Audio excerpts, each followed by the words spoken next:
Hey, what's up guys, aarava here, and welcome back to another episode of my F1 23 My Team Career Mode. This is episode number 12 today for the Hungarian Grand Prix in Season 1. If you guys did miss the previous episode at the British Grand Prix, then be sure to go check that one out before you see this one. That one involved a lot of rain and a red flag. Thankfully, we didn't get completely nerfed down to where we started that red flag, but we did lose out on a podium and were relegated to P5 with the current red flag glitch. But we now come to the Hungarian Grand Prix, which is a pretty important episode in Season 1 here, because we have now got our very first contract negotiation period for our teammates, for, you know, all the teammates, basically, in every AI team as well. And I am thinking about signing someone else and getting a brand new teammate. Iwasa, he's just not really delivered.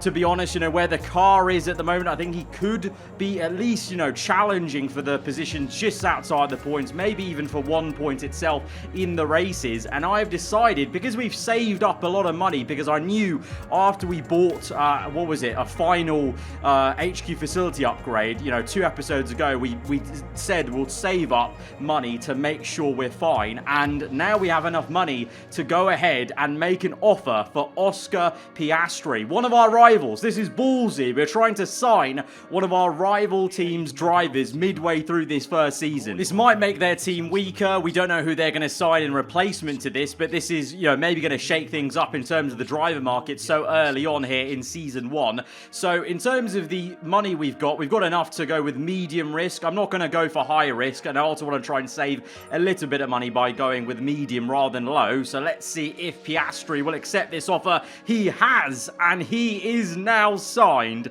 to Aarava Archer Racing for the remainder of this season. So we've got a brand new teammate now in Season 1, and like I said, that is going to make a domino effect through some of these teams on the grid. So Alexander Albon has now been signed by Aston Martin alongside Lance Stroll. That is because Fernando Alonso has left McLaren, but Albon elevated up from Williams to Aston Martin, a team that just got a podium 2 races ago at the Austrian Grand Prix. Williams have not opted to sign a driver on the current grid. They've signed F2 driver Liam Lawson, who is part of the Red Bull family, so swapping out one Red Bull, a previous Red Bull Junior for another in Liam Lawson. And McLaren, well, if you're wondering where Fernando Alonso went from Aston Martin for them to choose to sign Alexander Albon, he is now driving for McLaren alongside Lando Norris. He wasn't available to show you guys in the corporate tab because, of course, he is retiring at the end of this season, so he doesn't show up in the driver market anymore, because technically you can't sign him, you know, afterwards. Now this contract period's done and over. So Fernando Alonso has returned to McLaren for a 3rd time in his career alongside Lando Norris, and we have got the Australian Oscar Piastri, 79 rated. I think now, as I've said before, I want to kind of push my focus in terms of HQ spending to personnel and then also marketing. So I'm thinking maybe upgrading the pace side of the personnel to try and get Piastri and our future teammates a bit more pace. You know, the reason why the teammates don't do too well in the first season is because you don't have any personnel upgrades. And then the next upgrade I think we'll look for is the marketing department, just to try and boost our acclaim a little more, because of course more acclaim means, you know, getting higher sponsors or unlocking the other sponsors, and that directly kind of feeds back into us getting more money and then upgrading the rest of the facilities. And we may as well, because the car's in a really good spot now where, you know, I maybe not too fussed if we do get bottlenecked by Spec 1 on the actual performance side of the HQ, you know, in pursuit of getting some of these foundational upgrades done on the personnel and the marketing side of the HQ. But now we turn our attention to the actual R&D points that we've got. We've got over 1.6k just about, so we are going to go now for some rear and front downforce, because we've only done one minor upgrade on the downforce on front and rear so far, which is pretty poor. Yes, our aero is pretty good, but most of that is drag reduction. So we buy the front and the rear, and hopefully if they don't fail, that will come in time for the Belgium Grand Prix. And I think, you know, this episode you're going to see at Hungary. It's Monaco without the barriers. We are still lacking that downforce, and you do kind of feel it. At other circuits, not so much. You know, Austria, power circuit, Canada, power circuit, you know, Silverstone in the wet, there was clearly a bit of a struggle for us, and I think that was because of the lack of downforce. Unfortunately as well, though, our engine upgrade that we bought last episode failed on the car, so we had to repurchase that and waste some R&D purchasing that. But to be fair, we've been actually getting quite a bit of R&D, even though we're on reduced settings. And into the Hungarian Grand Prix, we do have other upgrades that have come onto the car, but now McLaren have really turned up. On the race weekend where they announced they've signed Fernando Alonso back to their team, they've made a massive step, and now they're closer to us and this kind of, I know, secondary mid-pack, upper-tier pack, compared to where Alpine are, who are flagging, and now Haas are right on top of them. Red Bull make upgrades, so they could be pretty damn quick as they look to try and get a foothold on the championship, having taken the lead with Verstappen last time out, and also in the constructors as well, as Ferrari flounder with 2 DNFs in a row from Austria to Silverstone. And you can see it's so tight there between Ferrari, Merc, Aston, ourselves, and then McLaren's pretty close as well. But of course, like I said, we've got an issue with downforce, so the R&D chart masks a little bit of the problems we've got in those kind of department areas of the car, and we're going to have more problems with that specific area, because look at that lightning symbol. That pretty much means monsoon rain weather is going to hit the Hungaroring. Maybe some rain in the race as well, but absolutely rain here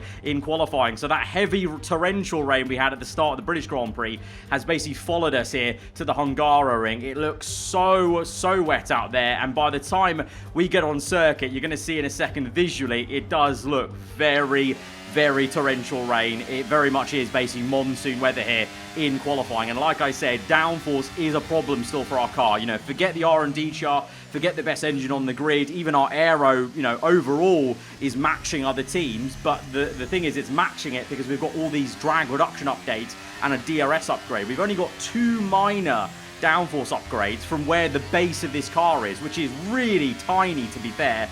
And so it is a struggle for us at the moment, a struggle for Piastri, I imagine, as well. And we might struggle to get out of Q1 because the car on that first lap, it was absolutely horrendous. I couldn't even see some of the corners because of the reflections and the puddles. So trying to get used to it on the second flying lap, we're going to gain about 2 seconds on this second run. But you're going to see, you know, we're bottom right now of the session, 2 seconds gained. And it's really not going to even be that much of a leap up to P20. And on the third lap, we're going to try and aim for another 2 seconds to fine. Just showing you how much of a gulf there is in these kind of conditions. You know, it's just so hard to pick out your brake point and the apex, and then the car just squirms about.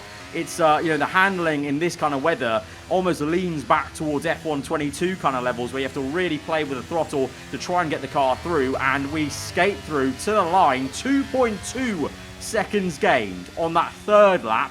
We had already gained 2 seconds already, and that's only P19. I think this is the mixture of the conditions being just so tough, and I just really could not get to grips with it. And also, like I said, our car is lacking downforce. And unlike Monaco, where we did well at Monaco, I went max wings on the front and rear at Monaco. Here at Hungary, it is a bit more of a compromise because there is that long main straight. So I actually put my rear wing down by about 5 to 6 clicks from the default setup, and the front wing I just stayed the same. And I think that's come back to bite me. It might bite us in the race in terms of we might have the pace on the straight to overtake some cars, but it's about getting close to them in the corners in sector 2 to stay with them to make those overtakes. So if I had to do this race again and this weekend again, I think I would have gone the Monaco route and just gone max wings on the front and rear, suffered a little bit of drag on the straight, but at Monaco it worked a treat. So yeah, down in P19, and I decided this was the perfect time then. Poor qualifying, disappointed. Why not now take a full column of engine components and penalties and get it all done in one go? So I don't know if this will see us through to the end of the season, because obviously the engine is wearing out still quite fast because we don't have too many durability upgrades, but this seemed like the perfect time, you know, after a disappointing qualifying. Let's just get a whole new engine, start 3 places back. What difference does that make? And then see what we can do in the race with a fresh, complete power unit in the back of our car. So that's the game plan from last place. Let's go to the grid. It's race day in Budapest as we get ready for another round of Formula One action. We're not expecting too many retirements at this circuit. There are plenty of current and former drivers with flawless finish rates here. In particular, Ralf Schumacher, who made it across the line in all 10 of his Hungarian Grand Prix starts. Located 12 miles northeast of the Hungarian capital Budapest, the 14 corners of the Hungaroring are steeped in history and prestige. Overtaking's always been difficult on this technical 2.7-mile track, but the last few years in particular have turned up some exceptional races. So let's hope we're in for another one here today. Let's run you through the driver grid order for today's exciting race. George Russell will begin today's event in pole position, edging out Max Verstappen, who'll start from P2. Looking down the rest of the grid, we have Leclerc, Hamilton, Perez, Sainz, Fernando Alonso, Albon, Stroll, Ocon, Bottas, Gasly, Magnussen, Tsunoda, Hulkenberg, Joe, Norris, Oscar Piastri, Liam Lawson, Sargent, De Vries, and the owner-driver rounds off the grid. Now it's time to head down to the track. I'm joined again today by none other than Natalie Pinkham. Tell me, Natalie, obviously there's a lot of development work that goes on with these cars between Grand Prix. You know a lot about how test drivers and race drivers go about their business. So how do these roles differ in your eyes? Well, they say you learn the most when you're losing. So Mercedes had a full tutorial in 2022. I believe from that they will come back stronger and much more competitive as a result. They're not used to losing and they want to get back to winning ways. Ferrari will have been hugely disappointed with how their year tailed off after such a promising start in Bahrain. And as for Red Bull, well, they finished the year as they started, in dominant form. I'm pretty sure they'll be able to continue that in 23 as well. That means 3 teams at the front. That is going to make for incredible racing in 2023. So it's overcast right now as we're on the grid with that 22-place grid penalty confirmed for us. But for us, it's just 3 places back from P19.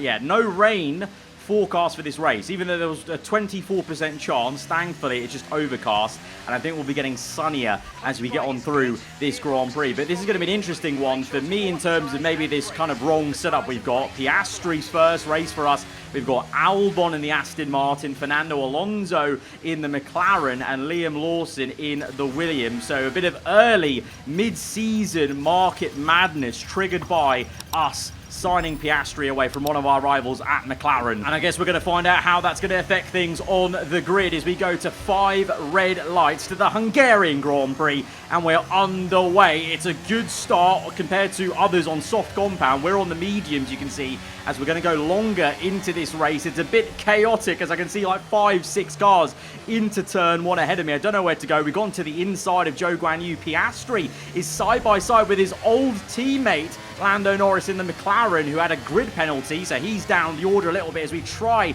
and get the elbows out to go round the outside of Zhou Guanyu. But De Vries has gone down the inside of both of us. De Vries with the double overtake. He was on the last row with us and he's ahead of us now, so really compared to him, it's not been a great start to be fair. But we're on the mediums and we're in a sea of people on the red wall soft compound tyre. Right now, they're going to be quicker. We know the tyre compound delta is so dramatic on this year's game, but later into this race, I'm hoping those mediums will come good, and more so, the soft tyres for us will be on the way at the end of the race. We are planning a 1-stop from mediums to softs. It is a bit audacious. I think a lot of the AI might even try a 2-stop, because that was on the cards on the strategy screen book, and I have to see. But right now, we're just focusing on Gasly versus Norris, Alpine versus McLaren. McLaren made a huge step forward, but it's nearly 4 abreast, maybe, as you've got Piastri overtaking Yuki Tsunoda. Piastri making some good moves, and you know, this is we literally never saw Iwasa make a move at all really in terms of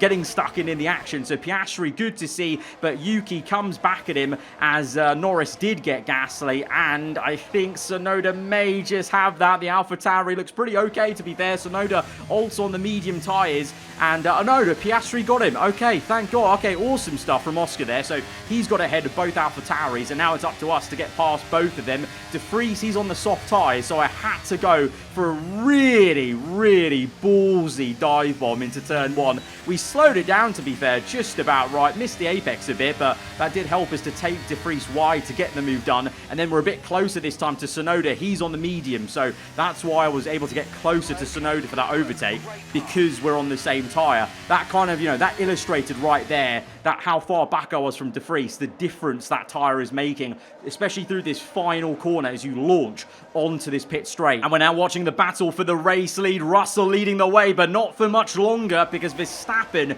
is going to power pass with DRS, the upgraded Red Bull working for him in the race to get into P1, and now he may never look back in terms of the clean air he's got. Russell will see if he can stay close as we now gain on Piastri. Our new teammate goes a little bit drifting towards the right-hand side. I was a bit surprised I had to make an actual proper right-hand move to get round the outside of him, so he thought about maybe squeezing me, but in the end we get past him. Maybe his tyres are wearing out and there's no point finding me too much as we see Russell, oh god, struggling. 2.5 seconds now the gap is to Verstappen on lap 12, and looks like the Mercs are maybe not saving their tyres too much and eating them up, because Leclerc is now up into second place. Sainz, however, though, is lacking some pace, maybe just lacking confidence, to be fair, after losing the championship lead in Austria and then with an engine failure. And then there is Fernando Alonso in the McLaren. Although I don't know if you guys noticed on the grid sequence, for whatever reason, with him transferring to a different team, he now is wearing his old Alpine helmet. So that's a bit of a weird oddity in the game files that he's still got the Alpine helmet. As we saw a little clip there of Albon, he's down the order, but that's because he's already made his first pit stop, so he'll be coming back through, he'd hope, I guess. His Hulkenberg is now out of the Grand Prix. Going up in smokes is the Haas car, and we gain one free position up to P13 as we look to try our best to close up to Gasly. And when I say this was a struggle, this is a car we should be beating. Obviously we got past the AlphaTauris, but even the Alpine should be a car we can close up to. But you can see I am struggling to kind of rotate the car through all these longer medium speed corners because of that lack of downforce and this pretty poor setup.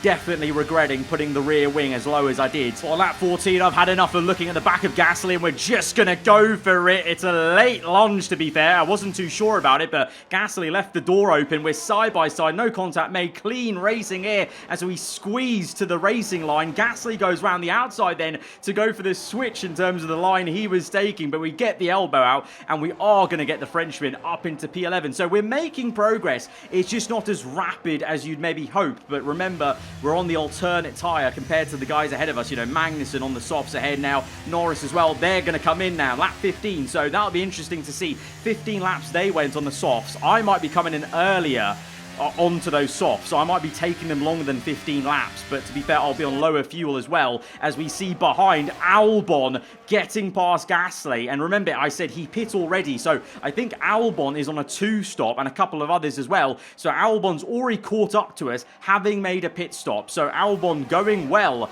in his new Aston Martin, and they're very close to us in the R&D chart, but I still feel the Aston has a load of pace on us, and to that effect, I'm not going to really put up a fight on Albon. I kind of let him through on purpose because he's not in my fight.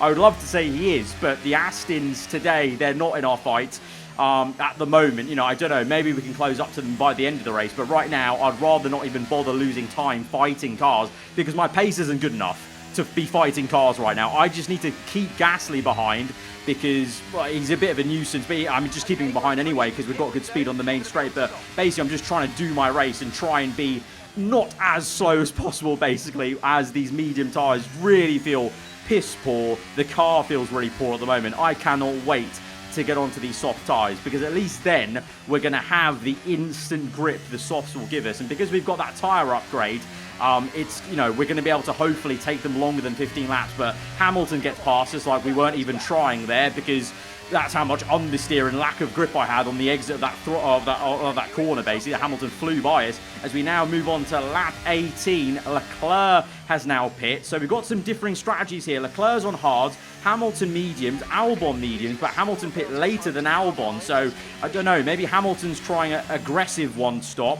Leclerc a conservative 1-stop, Albon an aggressive 2-stop. Don't know about Russell or Verstappen at this stage, but lap 18, I call it, I'm coming in. This is about maybe a lap or two earlier than we should have come in for soft tyres because I was just done. These mediums were so bad, so let's get on the softs and try and do some good work on the quickest compound. I beg that this just gives us the grip in the corners to make up the difference for this poor setup, the lack of downforce we have with this car. But it's gonna be a hard fight because we come out in P18.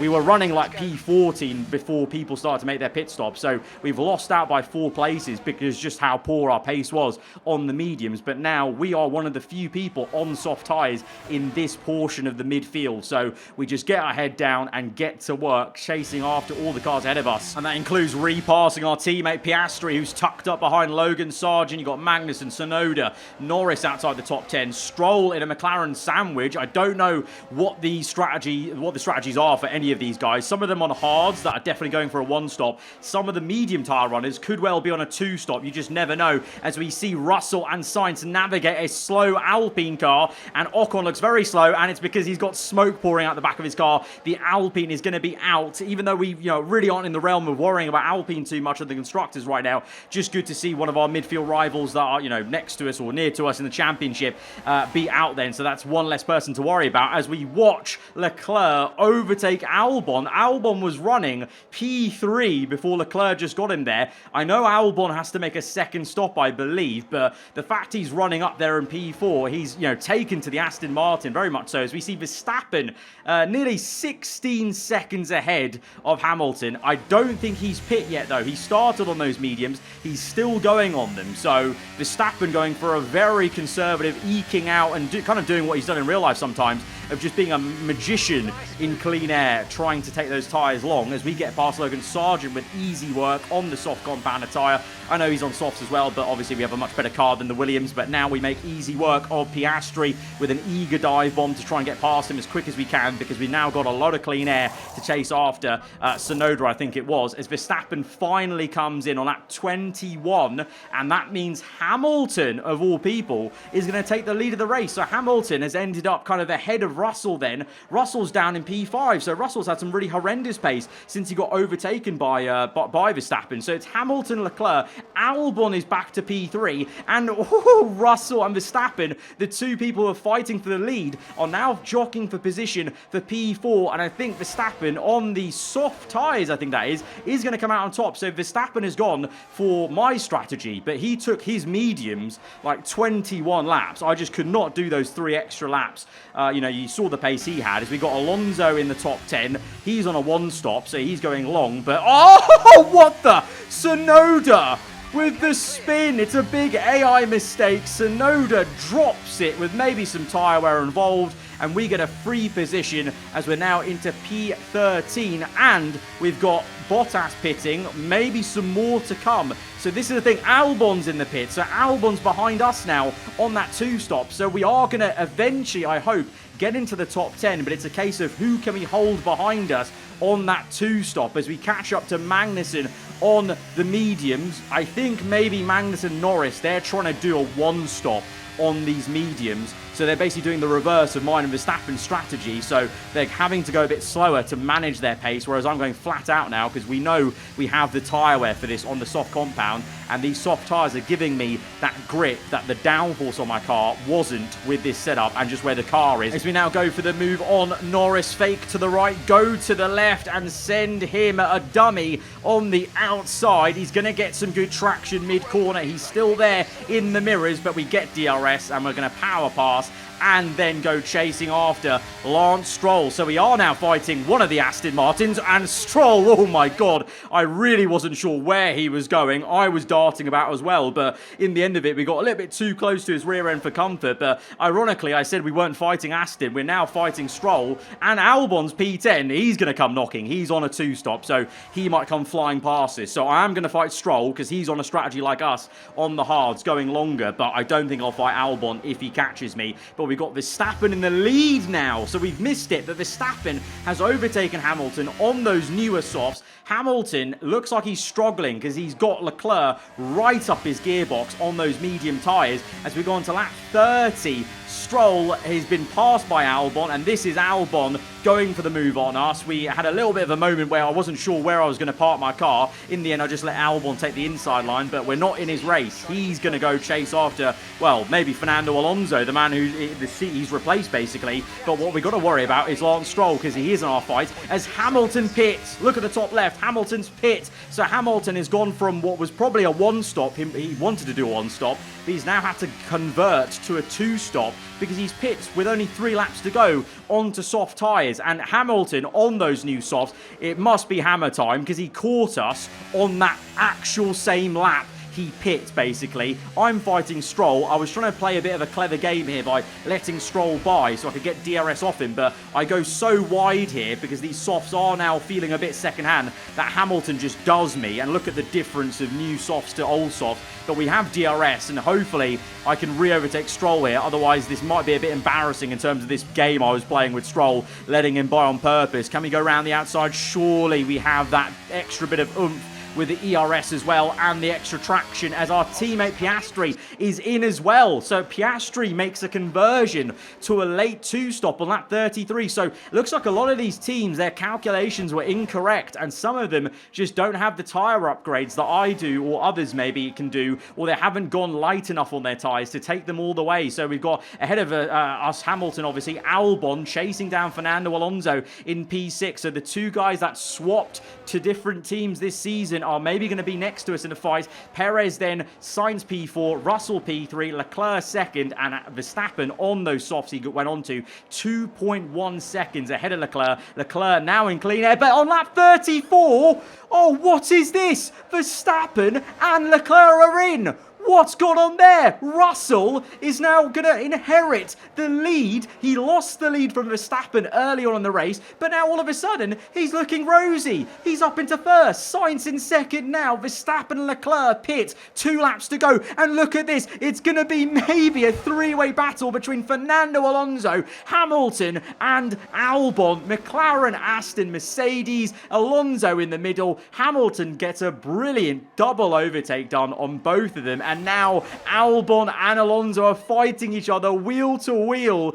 Albon replacing Fernando Alonso, who went to McLaren, and Albon has come out laughing as he gets up into P4. Alonso, he's on the 1-stop, so he's going to have to settle for P5. He didn't have too much tyre to fight Albon with. Albon's done very well on that 2-stop. Hamilton's flying on that late pit stop for him in 3rd place. It really, if you think about it, Verstappen and Leclerc, if they're always going to have to make a second stop, they should have pit when Hamilton did, because now Hamilton has a chance to maybe, do something. I don't know, it's actually the last lap of the Grand Prix, so he can't do much more than P3, but you know what I mean. Verstappen and Leclerc would have benefited more in their race from pitting when Hamilton did. Instead now, they've lost out on the podium, the race win for Verstappen, and they're down in P6 and 7, and Russell is looking very good as we're struggling now, limping home, but it's going to be back-to-back race victories for Mercedes and George Russell as he wins the Hungarian Grand Prix. Sainz in 2nd place, 18 points. Verstappen down in P6. That's going to be good for him in the championship. And then Albon in his first race for Aston Martin gets P4. Alonso P5 in the McLaren. Very interesting times ahead, I think, with those two driver transfers for those respective teams. We come home in P8. Look, from last place on the grid, the setup issue and the lack of downforce we had, I think we did miracles on those soft tyres. That was the game changer for us, and we got to be happy about P8, to be honest. That's the maximum we could have hoped for today, so I'm pretty happy. There'll be smiles at the factory after that one. A great race and a real team performance to take victory here in Hungary. So, Natalie, what do you think helped them deliver this result? Well, they are very much at one with the car, which is a cliche, but it's true. It's not an easy process, and that work is very much paying off. After an excellent performance at the Grand Prix, I'm sure there'll be plenty of celebrations tonight amongst the Mercedes team, and they certainly deserve it. So as of late, there's been a bit of good luck for Max Verstappen. It was time maybe to go towards George Russell as he just out of nowhere wins this Grand Prix with Verstappen, Leclerc pitting late. Russell with back-to-back wins, and I think his 3rd win overall, because he won Imola, didn't he? So I think 3 wins overall for him, and that's just good progress for Mercedes. But Sainz there in 2nd place, that's pretty big for him in terms of just bouncing back a little bit after that DNF at Silverstone and losing out 26 points, I think it was, or 25 at least for Verstappen. Oh no, Verstappen got second place, didn't he? So at least 18 points then. So basically undid what happened in Silverstone, but obviously Austria still happened, so he's going to be trailing Verstappen, but that's positive for him. But I think we did very well. Logan Sargent, he started P20 and he got up to P14. Now, if you think about how much quicker our car is compared to the Williams, I think that's exactly where we should have expected to be then, basing off Logan Sargent starting P20, getting up to P14. We get up to P8 from P22, but our car, is 5-6 cars ahead of Williams in terms of R&D pace, so not bad at all, I don't think. But in the standings, yes, Sainz brings it down to under 10 points then to Verstappen, so he's going to be very happy. It's maybe game on once again for the old Toro Rosso teammates in first and second in the championship. Russell's now in third ahead of Hamilton. Fernando Alonso gets some points on us to P7. And in terms of the constructors, well, Aston gain a bit, so we're not as close to Aston Martin anymore. And McLaren now, remember, with Fernando Alonso, they might now have 2-point scorers for them, Lando and Fernando. So that is going to be maybe something to keep an eye on. We felt comfortable for P5, but now that Fernando is at McLaren, ironically, us stealing Piastri may help McLaren out here because they've signed Alonso and both their drivers now could score points. So that could come back to bite me. I don't know. We're going to have to find out, but that has been a pretty damn good Hungarian Grand Prix considering where we were at the start of it. Guys, if you have enjoyed it, hit the like button. Let me know what you thought in the comments below. If you're around here, then do get subscribed for weekly Formula 1 content, and I'll see you guys next time. Goodbye.